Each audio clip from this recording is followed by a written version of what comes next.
Affidavit को वैध माना जाए या नहीं। दरअसल नरेंद्र मोदी पर आरोप लगा रही है कांग्रेस कि पहले नरेंद्र मोदी अपने पत्नी के नाम वाले कॉलम को खाली छोड़ दिया करते थे, लेकिन अब उन्होंने जसोदाबेन का नाम उस एफिडेविट में लिखा है।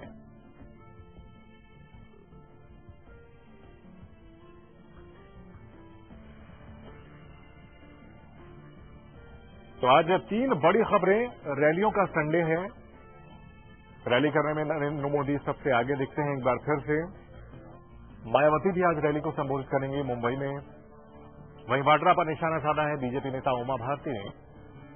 और चुनाव आयुक्त वीएस संपत ने कहा है कि सुप्रीम कोर्ट इस मामले पर फैसला करेगा। कांग्रेस नेता कपिल सिब्बल ने इस मामले में शिकायत की है। नरेंद्र मोदी के हलफनामे में जो गड़बड़ी का आरोप कांग्रेस की ओर से लगाया जा रहा है।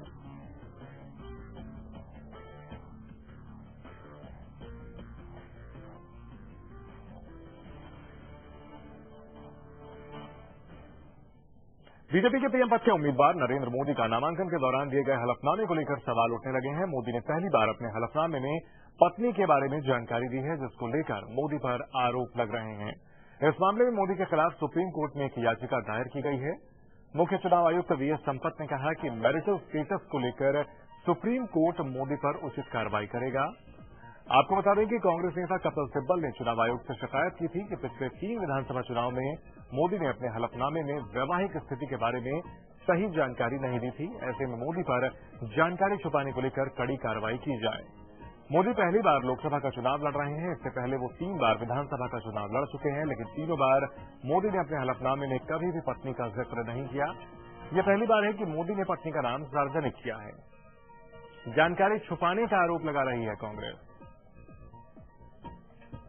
दरअसल नरेंद्र मोदी के पत्नी के मुद्दे को कांग्रेस अब काफी उछाल रही है। पहले कांग्रेस के दूसरे नेता बयान दिया करते थे, लेकिन अब खुद राहुल गांधी ने इस मामले पर बयानबाजी शुरू कर दी है। अपनी चुनाव रैलियों में नरेंद्र मोदी पर निशाना साध रहे हैं राहुल गांधी, ये कहते हुए कि अपनी पत्नी को हक नहीं दिया और महिलाओं के हित की बात करते हैं।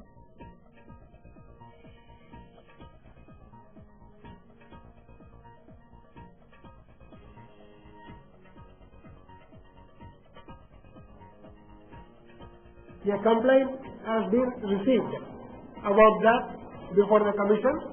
Just as we were leaving yesterday to come on this tour, it has come. There are some very clear judgments of Supreme Court in the matter. The complaint will be examined in the light of relevant provisions of law and the Supreme Court judgment. तो इस मामले में supreme court की जो rulings हैं, judgements हैं, उनके मुताबिक इस मामले को देखा जाएगा। नरेंद्र मोदी ने अपनी वैवाहिक स्थिति छुपाई, जो आरोप कांग्रेस की तरफ से लगाया गया है, इस पर निर्वाचन आयोग ने साफ कर दिया है कि सुप्रीम कोर्ट के हिसाब से ही इस मामले में कार्रवाई की जाएगी। कांग्रेस ने चुनाव आयोग से मोदी पर कार्रवाई की मांग की है। कांग्रेस नरेंद्र मोदी पर जमकर निशाना साध रही है। बीजेपी आरोप लगा रही है कि इस तरह की व्यक्तिगत हमलों की राजनीति न करे कांग्रेस, वरना पलटवार बीजेपी भी कर सकती है। और इस बड़ी खबर पर ज्यादा जानकारी के साथ लाइव इंडिया संवाददाता शैलेंद्र नेगी हमारे साथ जुड़ चुके हैं। शैलेंद्र, अब चुनाव आयोग ने साफ कर दिया है कि सुप्रीम कोर्ट की रूलिंग के आधार पर यह तय किया जाएगा कि नरेंद्र मोदी के खिलाफ जो शिकायत की गई है उस पर क्या कार्रवाई होगी। अब इस पर क्या कुछ और हो सकता है? देखिए चंदन, इलेक्शन कमीशन का जो मॉडल कोड ऑफ कंडक्ट है उसके अनुसार इसी ने ये कदम उठाया। जिस तरीके से कपिल सिब्बल यानी कांग्रेस ने शिकायत की थी कि जिस नरेंद्र मोदी ने जो जानकारी दी है मैरिटल स्टेटस के बारे में, वो जानकारी सही नहीं है, क्योंकि जो पहले 3 बार उन्होंने जो जानकारी दी है एक विधायक के तौर पर, और जब उन्होंने गुजरात में चुनाव लड़ा है तो तब उन्होंने ये पूरा का पूरा कॉलम खाली रख दिया था जिसमें कि मैरिटल स्टेटस की बात थी। लेकिन अब जो स्टेटस है उसमें उन्होंने दिखाया है कि वो मैरिड हैं। तो कहीं न कहीं अब नरेंद्र मोदी पर जब कांग्रेस ने शिकायत की ईसी से, तो बिल्कुल साफ है कि ईसी ने इस बारे में चर्चा हुई और उसके बाद जो ईसी के मेंबर्स हैं उन्होंने इस पर चर्चा की और ये इस निर्णय पर पहुंचे हैं कि अगर सुप्रीम कोर्ट चाहे तो इस पे सुओ मोटो ले, और अगर सुप्रीम कोर्ट की गाइडलाइंस के अनुसार अगर कोई इस पे कार्रवाई होती है तो नरेंद्र मोदी के खिलाफ कार्रवाई हो। इससे पहले भी इस तरीके की बातें होती रही हैं। धर्मेंद्र की बात करें तो उन्होंने अपनी जो पत्नी है वो हेमा मालिनी को नहीं बताया था, दूसरी पत्नी को बताया था जो उनकी पहली पत्नी है। तो इस तरीके के मामले पहले भी आए हैं, लेकिन धर्मेंद्र के खिलाफ किसी तरह की कोई कार्रवाई कब देखने को नहीं मिली। तो इस तरीके से कई मामले हैं, लेकिन सुप्रीम कोर्ट चाहे तो सुप्रीम कोर्ट इस पर संज्ञान ले सकता है और अब ये सुप्रीम कोर्ट पर निर्भर करता है कि वो इस पर संज्ञान ले या न ले। जी शैलेंद्र, इस मामले में जाहिर सी बात है कांग्रेस की मंशा राजनीतिक बढ़त लेने की है और नरेंद्र मोदी की छवि पर निशाना साधने की है, लेकिन ये राजनीतिक लड़ाई अब तेज होती ही नजर आ रही है। अब कांग्रेस की बीजेपी ने रॉबर्ट वाड्रा पर निशाना साधना शुरू कर दिया है। कांग्रेस नरेंद्र मोदी के परिवार को लेकर के निशाना साध रही है, तो राजनीतिक लड़ाई अब व्यक्तिगत लड़ाई में बदलती जा रही है। अब राजनीतिक लड़ाई व्यक्तिगत हो चुकी है। नरेंद्र मोदी ने भी रॉबर्ट वाड्रा पर अटैक किया था, ये कहकर के कि क्या जीजा होंगे देश के कृषि के जमीन के रखवाले। तो इस तरीके से कई ऐसी चीजें हैं जो अटैक जो है निजी होते जा रहे हैं। हालांकि राहुल गांधी ने कहा कि वो नरेंद्र मोदी पर निजी अटैक के पक्ष में नहीं है, लेकिन इसके बावजूद जो है उन पर निजी अटैक हो रहे हैं। और ये देखने वाली बात होगी चंदन की जो आधी आबादी है नरेंद्र मोदी के मैरिटल स्टेटस के बहाने कहीं न कहीं कांग्रेस आधी आबादी को अपना एक जो वोट बैंक है उसको एक तरीके से ये बता रही है कि नरेंद्र मोदी किस तरीके से ड्यूअल कैरेक्टर के आदमी हैं और ये दिखाने की कोशिश कर रही है। लेकिन ये नरेंद्र मोदी का अपना पर्सनल इशू है, इसमें कोई दो राय नहीं है। इस पर जो है अन्य दल जो प्रतिक्रिया दे रहे हैं, विपक्षी दे रहे हैं, क्योंकि राजनीतिक मुद्दा है पूरी तरीके से। नरेंद्र मोदी इस समय देश में जहां भी हम जाते हैं, जहां भी कवरेज के लिए जाते हैं, वहां पर नरेंद्र मोदी और उनके नाम की लहर है और बीजेपी की एक लहर देखने को मिल रही है। इसी का कारण है कि नरेंद्र मोदी जो है उन पर पर्सनल अटैक हो रहे हैं, चाहे कांग्रेस हो या अन्य विपक्षी पार्टियां हों, वो कोई भी मौका नरेंद्र मोदी पर अटैक का नहीं छोड़ रही है, चाहे वो मैरिटल स्टेटस का मामला हो। अब सुप्रीम कोर्ट और बीजेपी इस मामले में आरोप ये लगा रही है कि कांग्रेस के पास मुद्दे नहीं है, असल मुद्दों से ध्यान हटाने के लिए इस तरह की बातों को बेवजह उछाला जा रहा है और कहीं न कहीं लोगों को यह संदेश देना चाहती है बीजेपी कि कांग्रेस मुद्दों से ध्यान हटाना चाहती है, भ्रष्टाचार और महंगाई से ध्यान हटा करके इन बेवजह बातों को आगे बढ़ा रही है। बिल्कुल चंदन, इसमें कोई दो राय नहीं है कि भारतीय जनता पार्टी जो कह रही है वो कहीं न कहीं, अगर हम फील्ड रिपोर्टिंग के दौरान जाते हैं तो कहीं न कहीं कांग्रेस जो है पूरी की पूरी लड़ाई में थोड़ा सा साइडलाइन दिख रही है। तो कांग्रेस की कोशिश है कि वो नरेंद्र मोदी के बहाने ही सही, लेकिन एक तरीके से फ्रंट रनर के तौर पर दिखे और बीजेपी का और नरेंद्र मोदी का मुकाबला करते हुए दिखे, चाहे फिर हमले निजी ही क्यों न हो, लेकिन कांग्रेस कहीं न कहीं मुकाबले में दिखना चाहती है। और भारतीय जनता पार्टी जिस तरीके की बात कह रही है कि क्योंकि नरेंद्र मोदी की दुखती रग पर हाथ रखा है कांग्रेस ने, और कई दिनों से, इससे पहले दिग्विजय सिंह भी ये कहते रहे हैं कि नरेंद्र मोदी शादीशुदा हैं और इसलिए दिग्विजय सिंह पहले भी पर्सनल अटैक करते रहे हैं। अब पूरी की पूरी कांग्रेस पार्टी, जब चुनाव बिल्कुल नजदीक है, चुनाव चल रहे हैं, मतदान हो रहे हैं, तो भ्रष्टाचार एक बड़ा इशू है, महंगाई एक बड़ा इशू है और इसके अलावा जो विकास है वो एक बड़ा इशू है। इन तीनों इश्यूज को लेकर के कहीं न कहीं कांग्रेस पिछले यूपीए 1 और यूपीए 2 में पीछे नजर आई है। इसलिए कांग्रेस अब जो है नरेंद्र मोदी जो कि मुख्य फेस है इस समय भारतीय जनता पार्टी के और भारतीय राजनीति के, उस पर अटैक कर रही है और अपना दामन बचाने की कोशिश कर रही है कि शैलेंद्र, लेकिन नरेंद्र मोदी पर जब भी इस तरह के हमले किए जाते हैं, नरेंद्र मोदी राजनीतिक तौर पर काफी चतुर नेता है और उसका फायदा उठा ले जाते हैं। कहीं कांग्रेस को इस मामले में भी उल्टा नुकसान न उठाना पड़ जाए, क्योंकि नरेंद्र मोदी इस मौके का भी फायदा उठा सकते हैं। देखिए, बिल्कुल सही कहा चंदन कि जिस तरीके से पिछले चुनावों के दौरान, विधानसभा चुनावों के दौरान सोनिया गांधी ने जिस तरीके की बयानबाजी की थी नरेंद्र मोदी के खिलाफ, उन्हें एक तरीके से कातिल कहा था, तो उसका फायदा नरेंद्र मोदी को गुजरात चुनाव में बिल्कुल साफ देखने को मिला। नरेंद्र मोदी वो कलाकार हैं, वो राजनीतिक शख्सियत हैं जो कि अपने विरोध में कही गई बातों को भी कैश कर लेते हैं और उसका राजनीतिक फायदा पूरी तरह से उठा लेते हैं। भारतीय जनता पार्टी भी ये चाहती है कि नरेंद्र मोदी जो है कहीं न कहीं इसी के बहाने बहुत ज्यादा चर्चा में आ गए हैं और पहले भी वो चर्चा में थे, लेकिन इसके कारण उनको राजनीतिक फायदा कहीं न कहीं भारतीय जनता पार्टी को भी नजर आ रहा है। इसीलिए इस पूरे के पूरे मामले को कांग्रेस जहां अपने राजनीतिक फायदे के तौर पर देख रही है, वहीं भारतीय जनता पार्टी अपने राजनीतिक फायदे के तौर पर भी देख रही है। इसीलिए वो नरेंद्र मोदी के पूरे के पूरे मामले को इस तरीके से हैंडल कर रही है। और अब देखना होगा कि सुप्रीम कोर्ट इस पूरे के पूरे मामले में किस तरीके से कदम उठाता है, क्योंकि ईसी ने इसमें एक तरीके से अपने हाथ खड़े कर दिए कि उनके दायरे में ये सब चीजें नहीं। बहुत शुक्रिया पूरी जानकारी के लिए शैलेंद्र। उधर बीजेपी के नेता और झांसी से लोकसभा के कैंडिडेट उमा भारती ने कांग्रेस अध्यक्ष सोनिया गांधी के दामाद रॉबर्ट वाड्रा पर हमला करते हुए कहा कि केंद्र में एनडीए की सरकार बनी तो वाड्रा को करप्शन के आरोप में जेल भेज दिया जाएगा।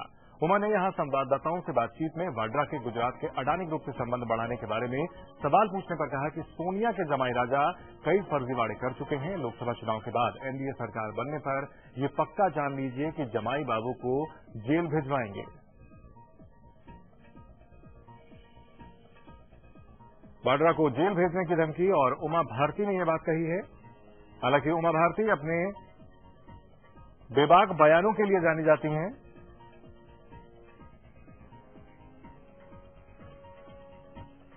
आप पक्का मानिए एनडीए की सरकार आएगी तो सोनिया जी के जवाई बाबू जेल के अंदर जरूर होंगे। बीजेपी के पीएम कैंडिडेट नरेंद्र मोदी आज 3 जगह पर रैलियां करेंगे। मोदी की रैलियों को देखते हुए वहां पूरी तैयारी कर ली गई है। सुरक्षा के कड़े इंतजाम किए गए हैं। वहीं दूसरी तरफ आज बीएसपी सुप्रीमो मायावती मुंबई में जनसभा को संबोधित करेंगी। मायावती की रैली में सुरक्षा की कड़ी व्यवस्था की गई है। नरेंद्र मोदी एक बार फिर से रविवार के दिन का इस्तेमाल ताबड़तोड़ रैलियों के लिए कर रहे हैं। मायावती मुंबई में रैली करेंगी। उत्तर प्रदेश में जनाधार होने के बावजूद मायावती की पार्टी बीएसपी एक राष्ट्रीय पार्टी है, लिहाजा देश के अलग अलग हिस्सों में मायावती रैलियां कर रही हैं। अपने उम्मीदवारों के पक्ष में लोगों से वोट मांग रही हैं। नरेंद्र मोदी कर्नाटक में 3 रैलियां करेंगे। कर्नाटक में बीजेपी को पिछली बार जबरदस्त सफलता मिली थी। 28 में से 19 सीटें हासिल की थी बीजेपी ने, लेकिन विधानसभा चुनाव में कांग्रेस के हाथों उसे हार मिली थी। अब कर्नाटक में नुकसान की भरपाई करने की कोशिश करेंगे नरेंद्र मोदी। हालांकि विधानसभा चुनाव में नरेंद्र मोदी का जादू नहीं चल पाया था। कांग्रेस की स्पष्ट बहुमत की सरकार बनी। लोकसभा चुनाव में क्या होगा? बुलेटिन में वक्त है एक छोटे से ब्रेक का। ब्रेक के बाद भी खबरों का सिलसिला जारी है।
गेल्या दशकात आर्थिक मंदीची लाट आली असताना आपला भारत देश 60 मानेनं उभा होता। या संकटाशी सामना करत आपला भारत देश अनेक क्षेत्रात आघाडीवर होता।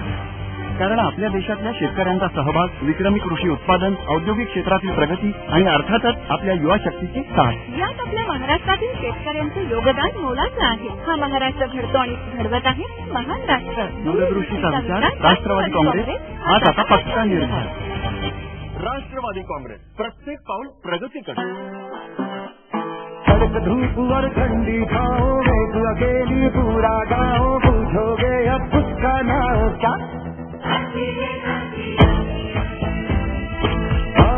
काशी रे काशी।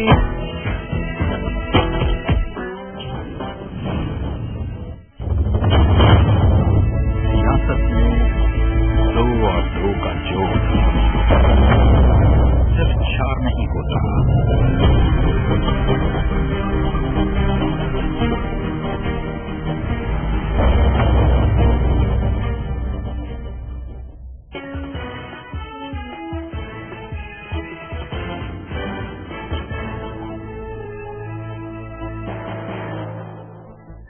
ब्रेक के बाद आपका स्वागत है। राहुल गांधी ने एक बयान देते हुए अडानी ग्रुप और मोदी दोनों पर निशाना साधा। इससे पहले केजरीवाल ने मोदी और अडानी के बीच सांठगांठ का आरोप लगाया था। अब कांग्रेस उपाध्यक्ष राहुल गांधी ने मोदी पर आरोप लगाते हुए कहा कि अडानी ग्रुप को 149 स्क्वायर किलोमीटर की जमीन मामूली भाव में बेची गई है। इसके चलते इन व्यापारियों ने हजारों करोड़ रुपए कमाए हैं।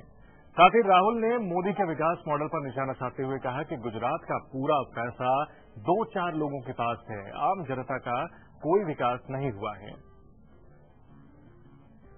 अडानी को सस्ती जमीन बेचने का आरोप नरेंद्र मोदी सरकार पर लगाया है राहुल गांधी ने। ये आरोप अरविंद केजरीवाल ने काफी उछाले थे और अब राहुल गांधी नए सिरे से इसका इस्तेमाल कर रहे हैं नरेंद्र मोदी पर निशाना साधने के लिए। उधर दुनिया भर में अपने हैरतअंगेज खुलासों से तहलका मचाने वाले विकीलीक्स ने राहुल गांधी पर नया खुलासा करके कांग्रेस को चौंका दिया है। होश उड़ा देने वाले इस खुलासे करने वाली वेबसाइट ने अब कांग्रेस उपाध्यक्ष राहुल गांधी को लेकर एक नई बात कही है। विकीलीक्स के इस खुलासे को सच माने तो गांधी परिवार से जुड़े लोग मानते हैं कि राहुल गांधी में पर्सनैलिटी प्रॉब्लम है। विकीलीक्स ने गांधी परिवार के बेहद नजदीकी और राजीव गांधी के बेहद करीबी माने जाने वाले पत्रकार सईद नकवी के हवाले से राहुल गांधी के बारे में खुलासा किया है।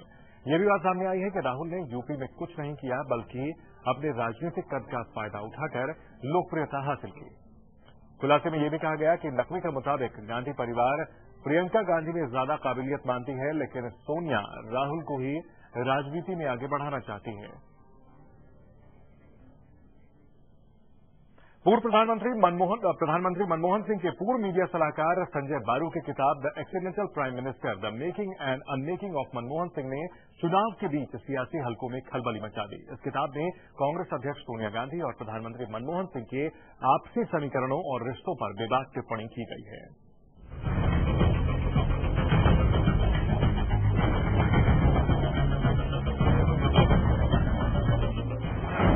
300 पन्नों से ज्यादा वाली इस किताब the accidental prime minister the making and unmaking of Manmohan Singh ने लोकार्पण के साथ ही सियासी हलकों में खलबली मचा दी है। इस किताब में कांग्रेस अध्यक्ष सोनिया गांधी और प्रधानमंत्री मनमोहन सिंह को लेकर बेबाक टिप्पणी की गई है।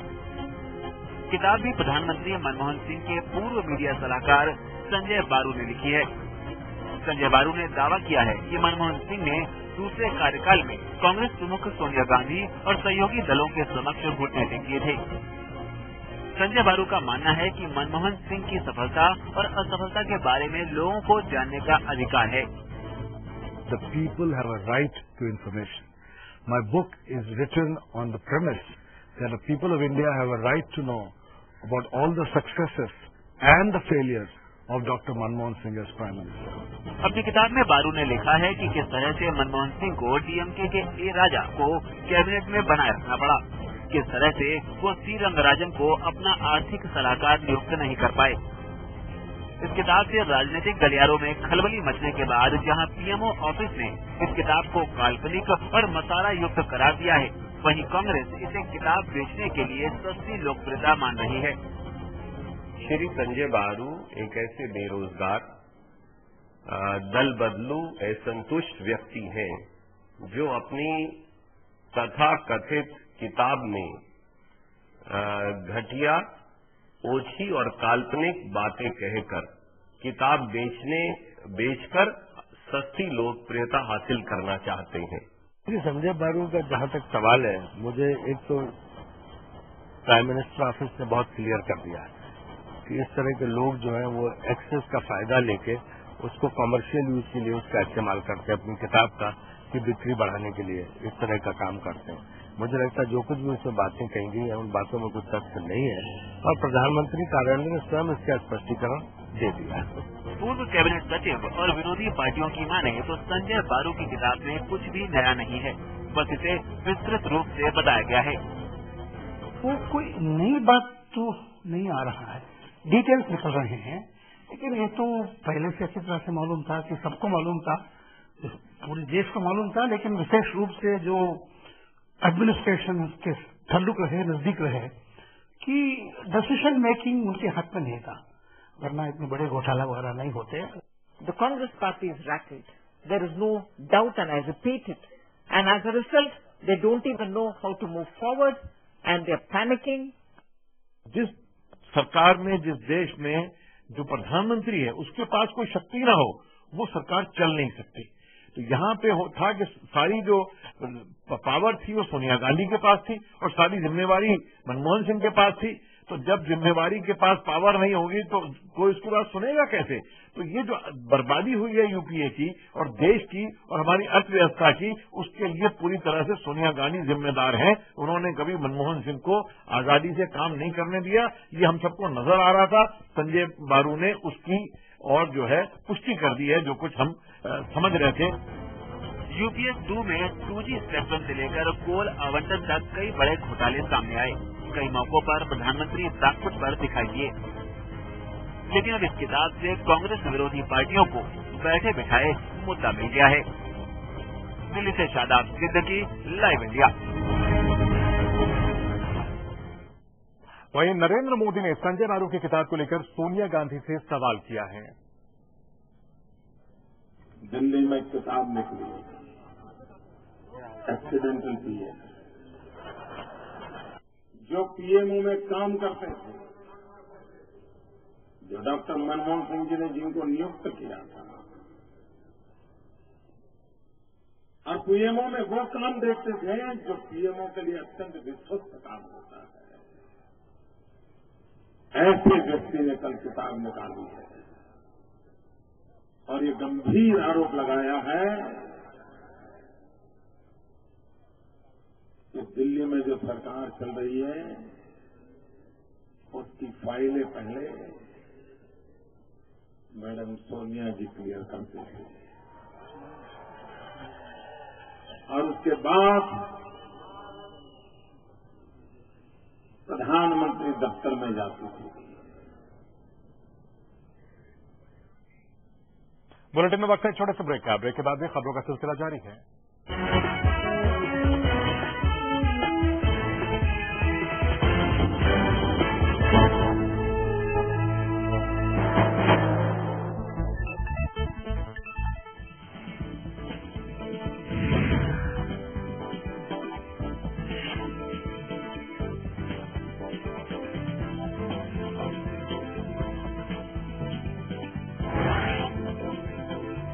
समय जैसे जैसे बदलता गया वैसे वक्त के साथ साथ बच्चे भी जवां हो गए। अब उन्हें अपने घर में जो भी कुछ है उससे ज्यादा जो नहीं है इसका एहसास झट से होने लगा। पर अब उनकी खुशियां ही माँ बाप का भविष्य होती है ना। जमा पूंजी भावनाओं की, खुशहाली लाखों की। समृद्ध जीवन multi state multipurpose cooperative society limited. Doctor ortho इतना असरदार कि अब दर्द भी घुटने टेकेगा।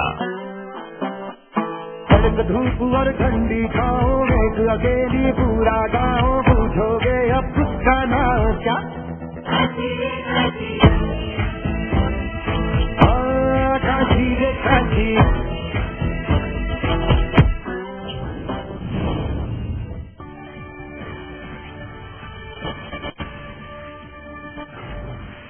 आरजेडी के अध्यक्ष लालू प्रसाद यादव की पत्नी और बिहार के पूर्व सीएम राबड़ी देवी ने शनिवार को अपना नामांकन दाखिल कर दिया। राबड़ी देवी ने बिहार की सारंग सीट से पर्चा भरा। इस मौके पर उनकी बेटी मीसा भारती भी मौजूद थी। राबड़ी और मीसा ने जीत का पूरा भरोसा जताया। नवजोत सिंह सिद्धू ने एक बार फिर कांग्रेस पर अपने व्यंग्य बाणों से निशाना साधा। सिद्धू ने कहा कि अगर देश बचाना है तो मोदी ही एक विकल्प है। साथ ही मोदी और मुलायम में कोई तुलना नहीं है। चुनावी मौसम अपने पूरे शबाब पर है और नेता विपक्षी पार्टी पर पूरा दबाव बनाना चाहते हैं। नरेंद्र मोदी ने कैप्टन अमरिंदर सिंह पर निशाना साधते हुए ट्वीट किया है। मोदी ने कहा कि कांग्रेस अपने अमृतसर उम्मीदवार के विदेशी अकाउंट के बारे में ब्यौरा दे, साथ ही इनके परिवार की अघोषित अकाउंट के बारे में भी बताएं। राहुल गांधी ने एक बयान देते हुए अडानी ग्रुप और मोदी दोनों पर निशाना साधा। कांग्रेस उपाध्यक्ष ने कहा कि मोदी ने अडानी ग्रुप को 149 स्क्वायर किलोमीटर की जमीन मामूली भाव में बेची। इससे पहले केजरीवाल ने मोदी और अडानी के बीच साठगांठ का आरोप लगाया था।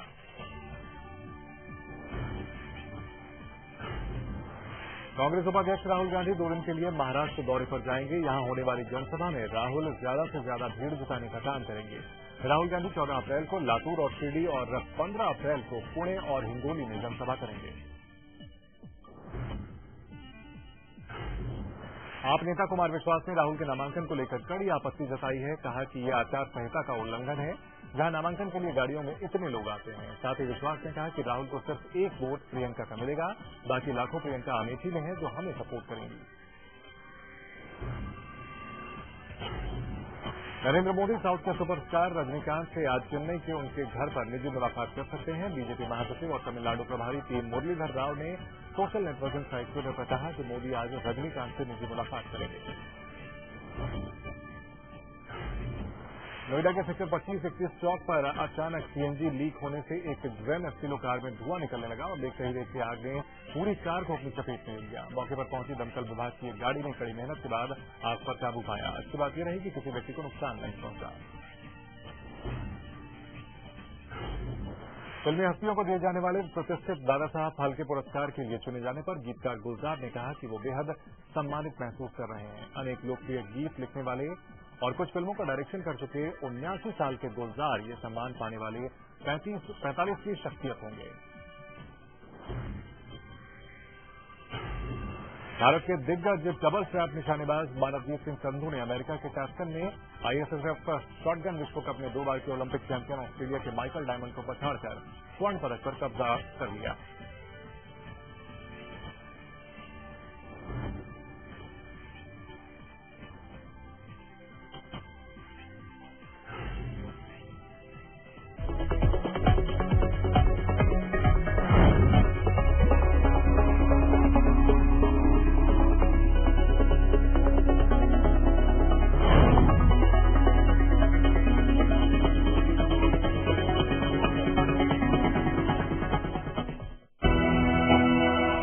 जानिए अब तक देश के इतिहास को, नायकों के बनने बिगड़ने की कहानी, कैसे चुनावों ने बदली भारत की तकदीर, कैसे राजनीति में बने और बिगड़े समीकरण, कभी हार में जीत, कभी जीत में हार, सब कुछ बताएगा चुनाव चक्र।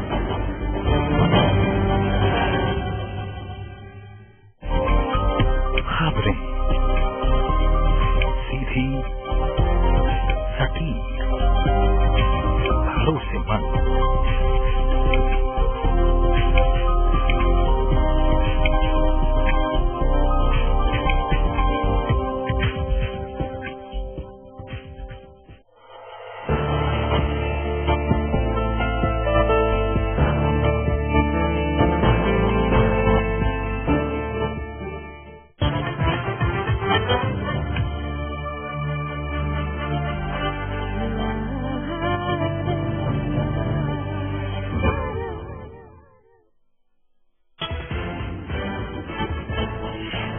मौसम में जारी है रैलियों का दौर। कर्नाटक में नरेंद्र मोदी करेंगे 3 जनसभाएं। बीएसपी सुप्रीमो मायावती मुंबई में करेंगी रैली।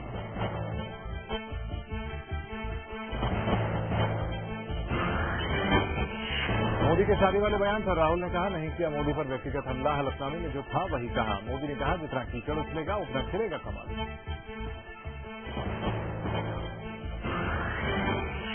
चुनाव आयोग के अध्यक्ष वी एस संपत ने मोदी के हलफनामे में वैवाहिक स्थिति पर कहा कि सुप्रीम कोर्ट करेगा उचित कार्रवाई। कपिल सिब्बल ने की थी मोदी के हलफनामे पर शिकायत। 2 नक्सली हमलों से थर्राया छत्तीसगढ़। बीजापुर में ड्यूटी से लौट रहे पोलिंग पार्टी के 7 कर्मचारियों की लैंडमाइन ब्लास्ट में मौत। दरभा में सीआरपीएफ के 6 जवान शहीद। और गुलजार को मिलेगा फिल्मी दुनिया का सबसे बड़ा पुरस्कार। साल 2013 के दादा साहब फाल्के अवार्ड से होंगे सम्मानित। गुलजार ने कहा मेरे लिए सम्मान की राय।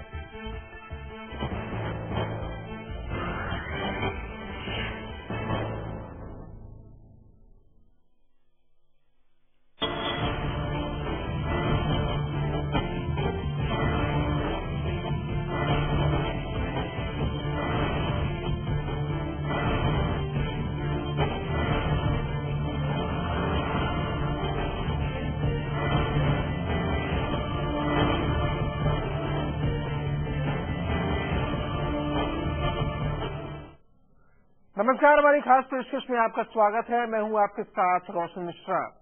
सरकार में आज बात उत्तर प्रदेश के अमेठी की। राहुल गांधी ने अमेठी से पर्चा भर दिया है। अमेठी राहुल की पुरानी सीट है, लेकिन इस बार मुकाबला जरा हटकर है। राहुल को टक्कर देने के लिए बीजेपी और आप दोनों ने बड़े बड़े उम्मीदवारों को मैदान में उतारा है। अमेठी की लड़ाई भी वाराणसी की तरह काफी दिलचस्प हो गई है।